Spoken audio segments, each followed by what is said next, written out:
Hello, enjoy the story. First star I see tonight. Dr. Tomasz Strayer looked around the control room at his team of scientists and engineers. He was excited and frightened, but he tried to seem calm. In a few minutes, they might start to discover something amazing, how the universe began. He looked out of the window at the beautiful blue summer sky and tried to breathe slowly. "Ready," he said. He pressed the first button and the complicated computers and machines came to life. "Set," he said. He pressed the second button and switched on the large particle accelerator that lay under the towns and fields of Switzerland. "Go," he said. And, at exactly 12 o'clock, he pressed the final button. For a second, he felt as if he was blind, because everything went completely black. Tomasz shouted in shock, but the lights were already on again. That was not part of his plan. He had no idea what had just happened. "Everybody, check the systems," he ordered.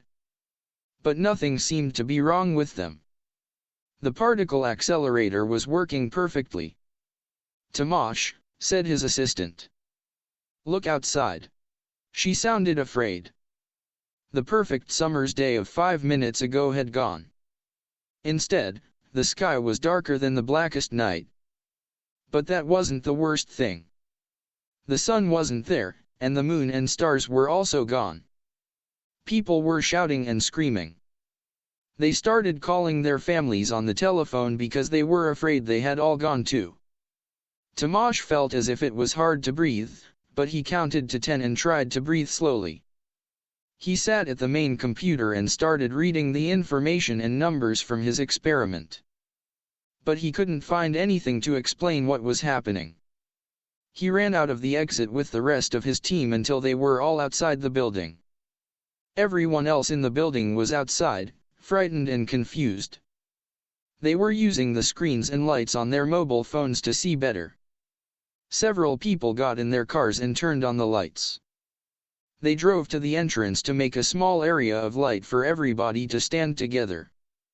The street lights turned on, but most people were still afraid. Then, almost 20 minutes after Tomasz had started the particle accelerator, the sun was in the sky again. It was warm and yellow, and the black sky turned blue again. Everyone started laughing and dancing around, and Tomasz felt as if he could breathe normally again. But later, hours later, when the real night began, no one was happy. Because, although the moon rose again, there were no stars in the sky at all. No one wanted to know what Tomasz's work was actually about. They didn't care what the particle accelerator was for. What did that matter? All they cared about was what had happened after he turned the machine on. He had stolen all the stars, or that's what the newspapers said. And when they made him go to the International Criminal Court, they charged him with stealing the stars. Tomasz said, "I'm not guilty." "Well, if you didn't steal the stars, Dr. Strayer," said the lawyer for the prosecution, "what did you do?" "If you're asking about my work," said Tomasz, "we didn't do anything. We showed that the machine was working, that's all. Taking the stars from the sky seems like nothing to you?" The lawyer looked around at the people in the court. "No one here would think it's nothing. No one in the world would think it's nothing." "That's not what I meant," said Tomasz. "But I can tell you this, when the machine started, there were suddenly no photons in the test room." "What? Photons? We aren't all scientists here. Speak simple English, Dr. Strayer." "Light," said Tomasz. "For just a moment it was as if there was no light in our laboratory. Then we saw it was also dark outside, until the light became normal again." "Normal, Dr. Strayer?" "It wasn't normal when," the lawyer checked his notes, "the sun went out for exactly 16 minutes and 40 seconds. Perhaps we can say the rest of the day was normal.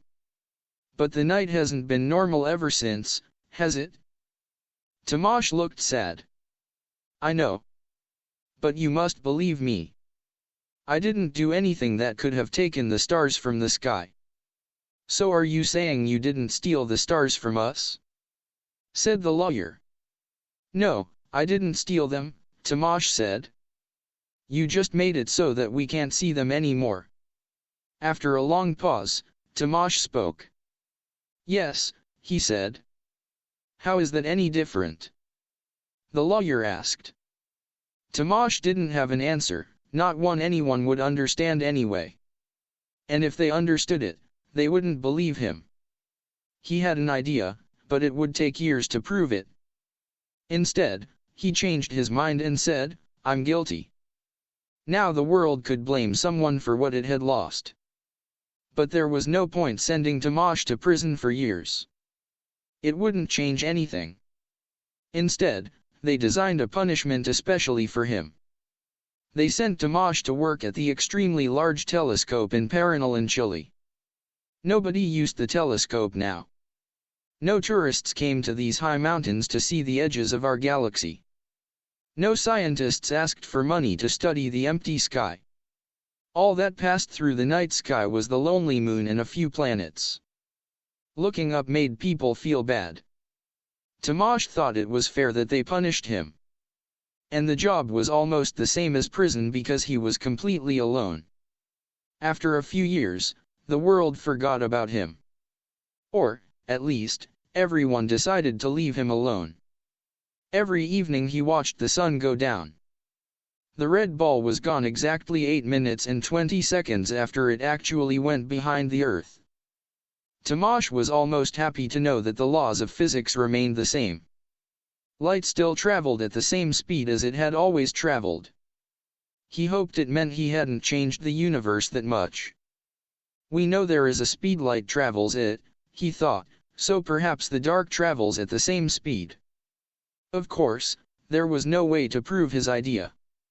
Not yet. And, alone in the mountains, Tamash had nobody to share his idea with anyway. High in the mountains of Chile, Tamash continued to watch the night sky. With the enormous telescope, he looked at the same place in the empty sky every night, even though there was nothing to see. And each day as the sun went down, he thought of the song his parents sang to him as a child. Starlight, star bright. First star I see tonight. I wish I may, I wish I might have the wish I wish tonight. For 1,596 black nights, nearly 4.5 years, there was no change to the night sky. But that was okay. It didn't mean his idea was wrong. Tamash thought about the darkness he had created. He imagined it like a wave that had passed the sun. Now, maybe, it was continuing out towards the edge of our galaxy and further, to the stars. It would take 1,596 nights to pass the nearest star. It would take 1,596 more nights for that star's light to come back to Earth. If the wave was real, of course. If his ideas were correct. If he was wrong, the stars were really gone forever. And then one night 1,596 nights later, almost 9 years after that terrible day, Tamash looked up from his telescope. There was Alpha Centauri twinkling back at him from the night sky. The first star. He felt tears in his eyes and he made a wish. And he imagined millions of other people were making their wishes too.